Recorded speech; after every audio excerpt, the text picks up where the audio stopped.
네, 안녕하세요. 박준영입니다. 오늘은 쿠팡에서 새롭게 출시한 쿠팡 플레이 서비스에 대해서 이야기해 보려고 합니다.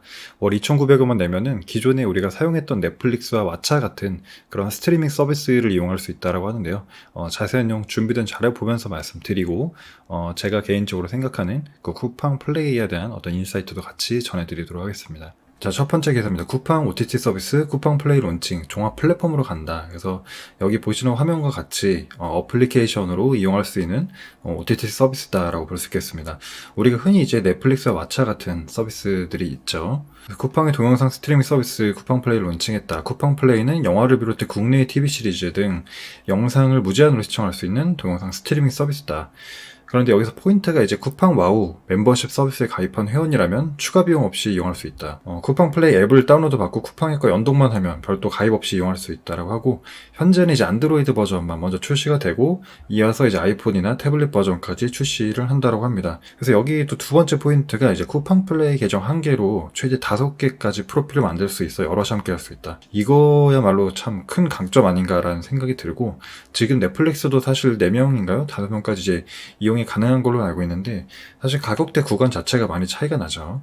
그래도 회원이 500만 명이 넘어섰다고 합니다. 한마디로 이 500만 명의 회원 자체가 쿠팡 플레이로 전환이 되면서 정확하게는 국내 1위 OTT 사업자 넷플릭스를 넘어섰다라는 게 되는 겁니다. 그 다음 계획은 이제 쿠팡 전체 사용자가 되겠죠. 전체 사용자가 이제 월 1,800만 명에 달한다고 하는데, 이 사용자들을 로켓 와우로 이제 끌어들이면은 정말 성장세가 더욱 가팔라질 전망이다라고 하네요. 그래서 여기 쿠팡의 속내가 나오죠. 온라인 쇼핑과 영상 콘텐츠를 함께 제공하는 종합 플랫폼으로 전환한다. 그래서 세계 최대 이커머스 기업 아마존, 그러니까 아마존이 프라임을 서비스한 이후로 가파르게 성장을 했었죠. 배달 음식하고 동영상 콘텐츠를 더해서 시너지를 노렸던 전략을 그대로 활용했다.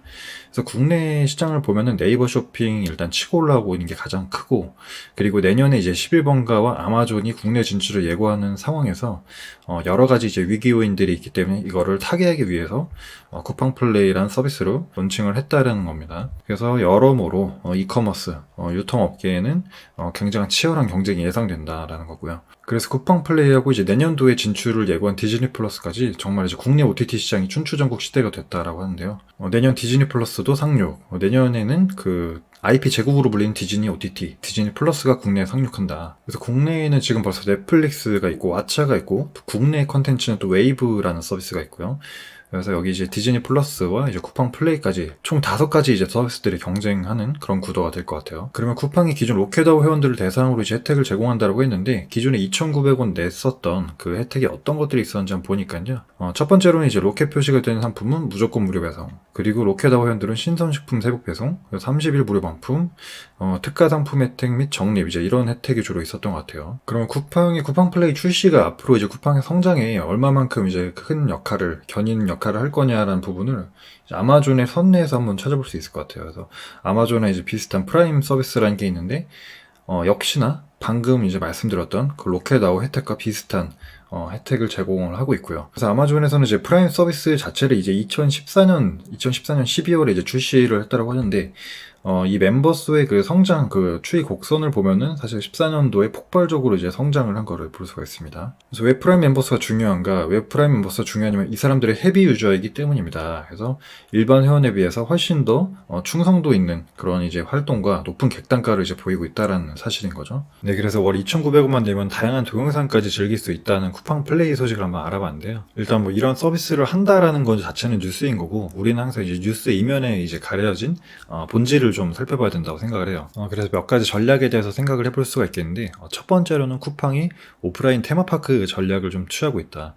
그래서 제가 주로 이마트라든지 뭐 타운형 마트에 대해서 자주 얘기를 할 때 말씀을 드린 건데, 오프라인에서 쇼핑을 하는 고객 자체가 이제는 쇼핑 그 자체만으로는 만족을 못한다. 그래서 스타필드라든지 이런 것들이 나오는 것 자체가 어떻게 보면 체류형 쇼핑을 계속 만드는 거거든요. 그래서 쇼핑도 하고 뭐 먹을 것도 있고 뭐 다양한 뭐 놀거리들이 같이 있는 그런 이제 복합 문화시설을 만드는 게 어떻게 보면은 테마파크 전략이라고 할 수가 있겠는데, 쿠팡을 이제 오프라인 플랫폼에 비유를 해보면은 현재까지는 그냥 마트인 거죠.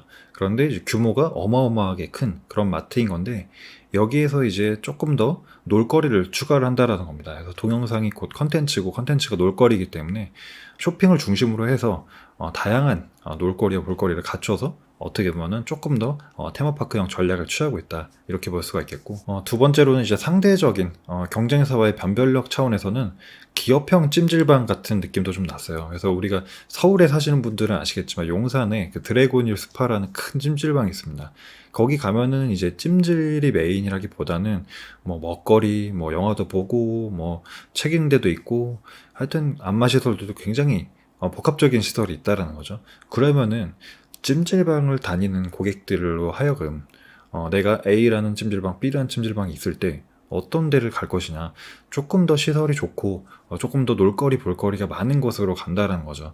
그러면 같은 그 쇼핑 플랫폼으로 비교했을 때 뭐 네이버 쇼핑이라든지 컬리나 신세계보다 쿠팡 자체에서 주는 어떤 변별력이나 서비스에 대한 그 풍부함이 더 많다라는 거죠. 그렇게 상대적 경쟁력에서 이제 우위를 점하게 되면 나타나는 효과가, 첫 번째로는 이제 방문 횟수가 증가를 하게 되는 거고, 다른 곳에 갈 바에는 여기 가자라고 해서 이제 방문 횟수가 증가를 하는 거고, 그 안에서 이제 할 것들 자체가 많다 보니까 체류 시간이 증대를 한다라는 겁니다. 그럼 우리가 찜질방이나 뭐 PC방이나 마찬가지긴 하지만 거기서 찜질을 하기 위한 비용이나 그 자체를 즐기기 위한 서비스 비용보다는 부가적인 그런 수입이 더 많은 거잖아요. 뭐 먹거리라든지 뭐 식혜도 먹고 과자도 먹고 이러다 보면 뭐 2, 3만 원 금방 나가 있고, 이런 것처럼 체류 시간을 이제 증대를 함으로써 조금 더 객단가라든지 부가가치, 그 매출을 좀 더 늘리겠다, 그런 이제 전략이 보여지는 부분이고요. 세 번째로는 뭐 아마존에서 이미 프라임이라는 서비스를 통해서 보여준 모델이기도 하지만 월 2,900원씩 이제 매월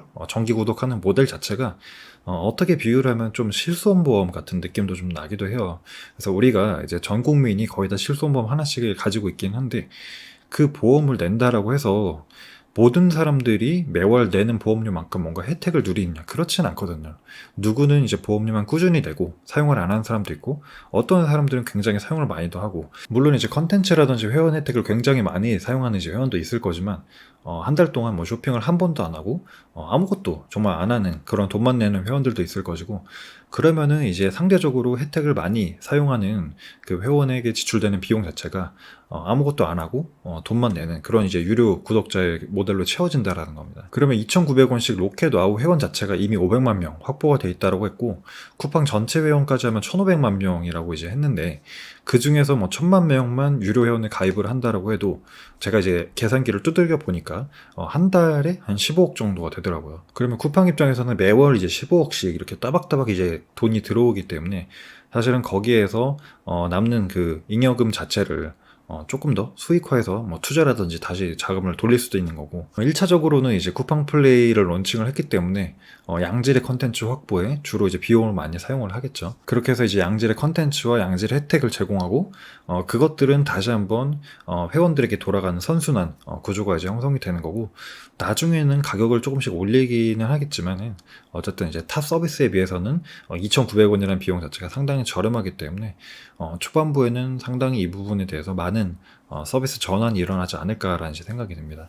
네, 그래서 오늘은 쿠팡에서 새롭게 출시한 쿠팡 플레이 서비스에 대해서 한번 알아보면서 제가 분석한 몇 가지 전략, 첫 번째로는 이제 쿠팡 자체가 어떻게 보면 오프라인에서 테마파크 전략을 취하고 있다라는 부분, 그리고 이커머스라는 그 시장 내의 경쟁력을 확보하기 위해서는 쇼핑 외에도 다른 서비스를 이제 부가적으로 붙이면서 방문 횟수라든지 체류 시간 증대, 그로 인한 이제 부가가치를 창출하려는 그런 목적이 보인다라는 부분이었고요. 그리고 현재 확보된 500만 명, 그리고 쿠팡 전체 회원 월 1,500만 명에 이르기까지 약 1,000만 명만 확보를 해도 한 달에 한 15억 정도가 계속 이제 잉여금이 발생하는 상황에서 그 금액 자체를 다시 한번 양질의 컨텐츠 확보에 투자하고 또 회원 혜택을 보존하는데 사용될 것으로 보인다, 이렇게 정리할 수 있겠습니다. 네, 오늘도 영상 시청해주셔서 감사하고요. 영상이 도움되셨거나 유익하셨다면 잊지 말고 채널 구독과 좋아요 부탁드리고, 저는 다음 영상으로 인사드리겠습니다.